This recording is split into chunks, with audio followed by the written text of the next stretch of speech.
For years, a masked rider on a turbocharged Hayabusa outran Swedish police at speeds over 300 kilometers per hour. He filmed every chase from his helmet camera and sold the videos in stores across Europe. Police formed entire task forces to catch him. They analyzed every frame.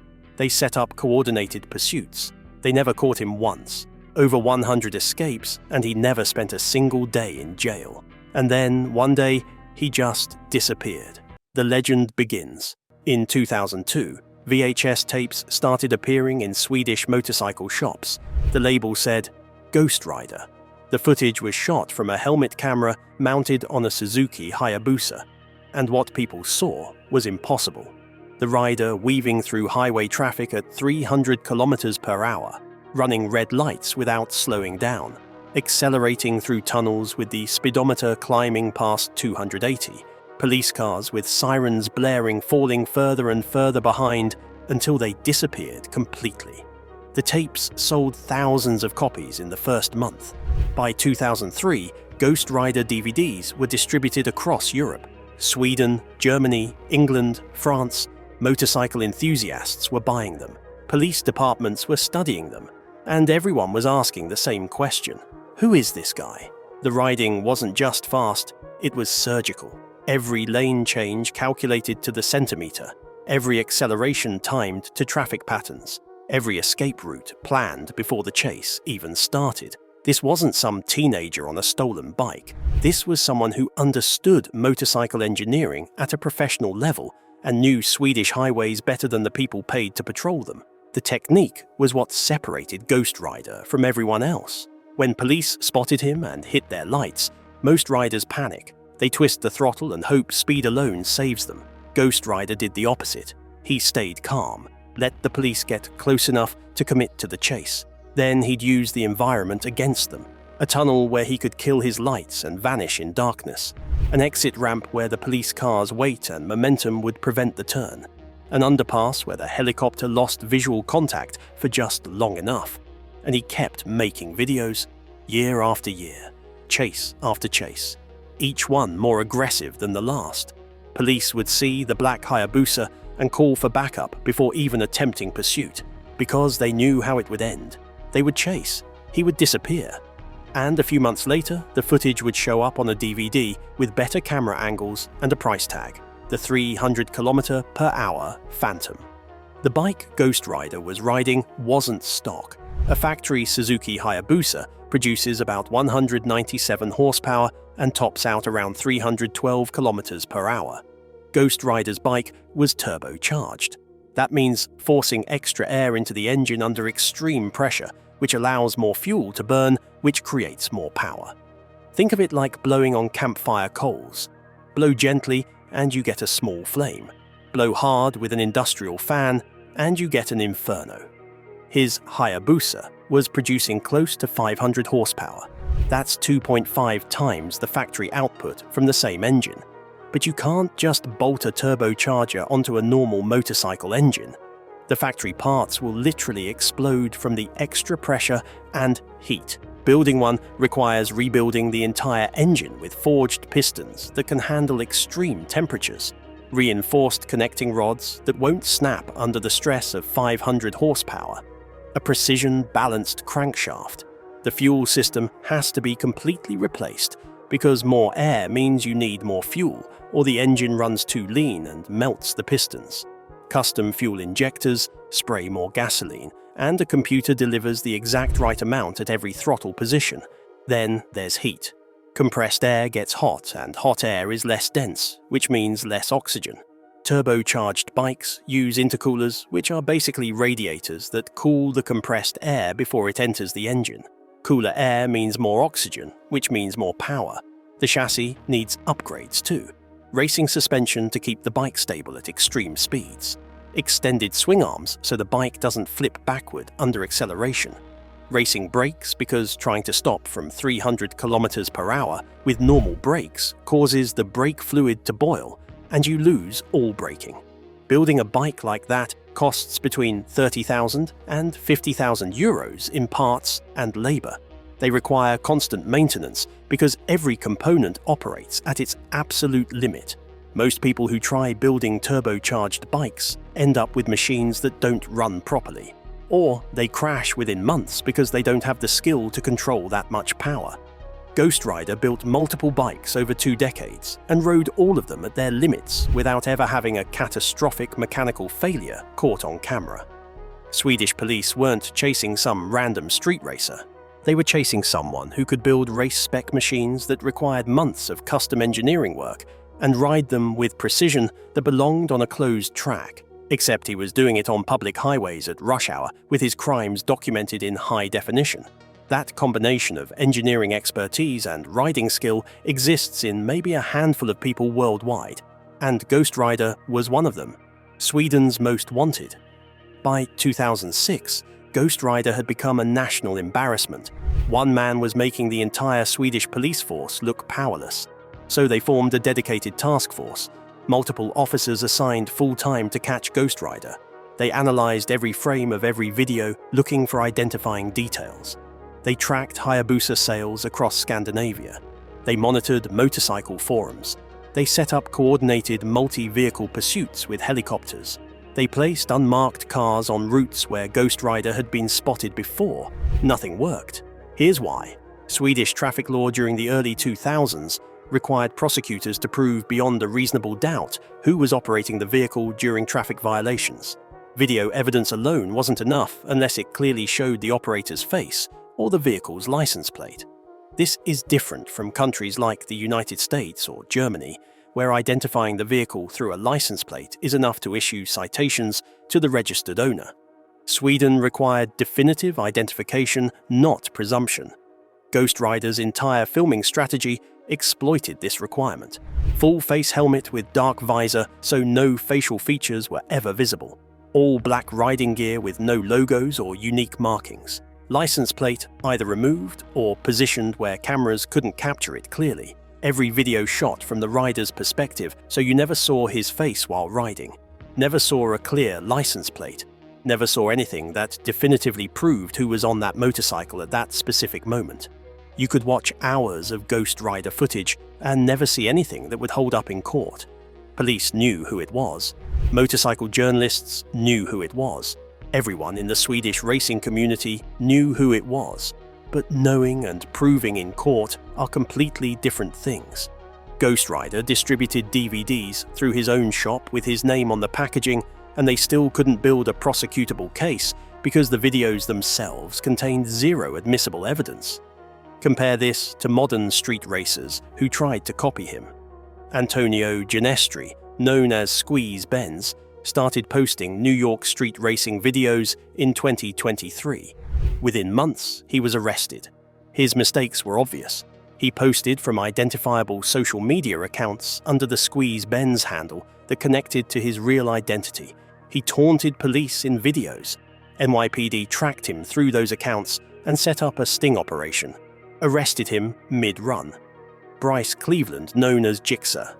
Bra operated in California, posting wheelies and highway runs. Arrested in 2018. His critical mistake was showing his face in multiple videos, while also showing his bike's unique custom paint and modifications. California Highway Patrol identified his motorcycle through those modifications, matched it to DMV registration records, executed a search warrant, and convicted him on multiple charges. The pattern is clear. Everyone who got caught made at least one of these mistakes. They showed their face while riding. They showed their license plate clearly. They posted from identifiable personal accounts. They included metadata revealing location and time. They filmed too frequently in predictable patterns. They rode bikes traceable to registered owners. Ghostrider made none of these mistakes. Not once in over 20 years across hundreds of hours of footage. That level of operational security doesn't happen by accident. It requires understanding exactly what evidence prosecutors need and systematically denying them that evidence while still creating content compelling enough to sell. The man behind the mask. In 2007, Swedish tabloids started publishing a name, Patrik Fenhoff, born June 21, 1968, a Swedish motorcycle mechanic and former racer based in Stockholm. And here's what made him different from every street racer who tried to copy him. Patrick held a Guinness World Record. On April 18, 1999, at Bruntingthorpe Proving Ground in England, Patrick balanced a turbocharged Honda Super Blackbird on its rear wheel at 191.3 miles per hour. Guinness certified it as the fastest wheelie ever recorded.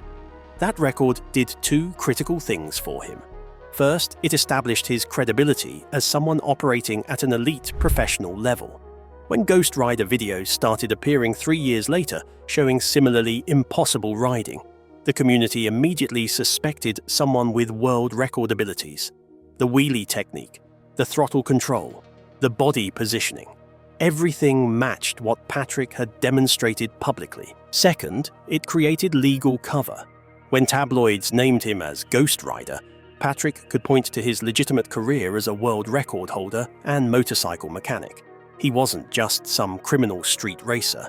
He was a recognized expert in motorcycle performance who happened to sell DVDs featuring extreme riding. That ambiguity, combined with Sweden's strict identification requirements, made prosecution nearly impossible.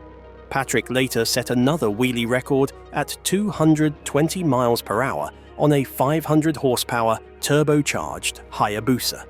Guinness certified that one too. Nobody has beaten either record in over 2 decades because the skill and engineering required exist in maybe a handful of people worldwide. Those records weren't just achievements, they were proof that ghostrider wasn't showing off. He was demonstrating actual professional level abilities that most people will never possess. Swedish prosecutors knew it was him.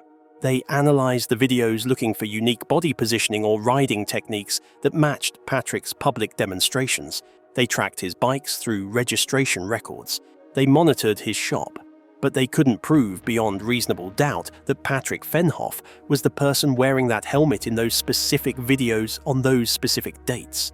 And without that proof, they had nothing that would hold up in court. So Patrick kept making videos, kept selling DVDs, kept outrunning police. And there was nothing they could legally do about it. The DVDs were sold openly. His shop was registered and legitimate. The videos showed illegal activity but never showed who was committing that activity. Swedish law had a gap, and Patrick lived in it for over a decade. Then, in 2011, he stopped. No announcement, no final video, ghostrider just disappeared. The YouTube channel went silent. The DVD releases stopped. For 11 years, there was complete silence. Most people assumed he'd retired, maybe gotten too old. Maybe the risk finally outweighed the reward. Until September 24, 2022, a new video appeared on the ghostrider YouTube channel. Same roads from the original 2002 runs. Same black Hayabusa, same riding style, same precision. Except now, Patrick was 54 years old, and he was still averaging over 280 kilometers per hour through traffic. Still escaping police with the same calculated efficiency he demonstrated 2 decades earlier. Still maintaining perfect operational security. The comeback proved something important. This wasn't about legacy or nostalgia or proving something. This was a calculated business decision. Swedish law had been updated since 2002. Video evidence was admissible under more circumstances.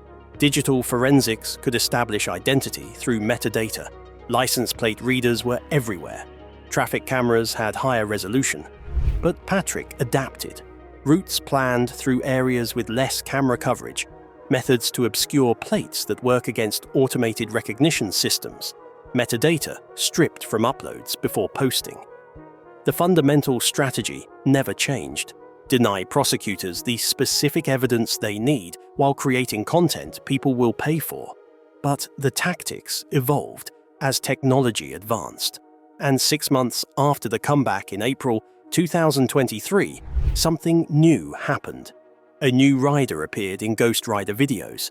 Same all-black gear, same helmet setup, same riding style demonstrating professional level skills. The internet nicknamed him Junior. And suddenly, the ghostrider brand stopped being one person and became something that could continue indefinitely. The strategic value is obvious. When Patrick eventually retires for good, someone else continues. The brand outlives its creator. This is what separated Patrick from every other street racer. They built personal reputations that ended when they got arrested or stopped riding. Patrick built an institution that can exist independently of any single person. As of January 2026, Patrick Fenhoff is 57 years old. The Ghostrider YouTube channel has over 1.8 million subscribers. His wheelie records from 1999 still stand after 26 years, and Swedish prosecutors still haven't charged him with anything related to decades of Ghost Rider videos. He built machines that required months of custom engineering work. He exploited legal frameworks most people don't understand, and he maintained operational security that kept him free for over 20 years, while everyone who copied him ended up in prison within months. Most importantly, he knew when to walk away. After retiring in 2011, he stayed completely silent for 11 years. No leaks, no rumors. Complete disappearance until conditions were right to return. That discipline is what separated 23 years of operation from 8 months followed by arrest. Ghost Rider was never about being the fastest rider or having the most powerful bike. It was about understanding systems deeply enough to operate in the gaps between the rules. Patrick Fenhoff balanced a 500 horsepower motorcycle on one wheel at over 300 kilometers per hour and set a world record that still stands 26 years later. Then he spent 2 decades proving that record wasn't luck or a one-time achievement. It was evidence of someone operating at a level most people can't comprehend. He built machines that shouldn't exist outside professional race teams. He exploited legal requirements that most criminals never learn about. And he did it all while staying just ahead of every system designed to stop him. So, do you think he's a legend or a criminal? Let me know in the comments. And if this changed how you think about street racing, hit that like button and share this with someone who needs to see what real operational security looks like. Thanks for watching.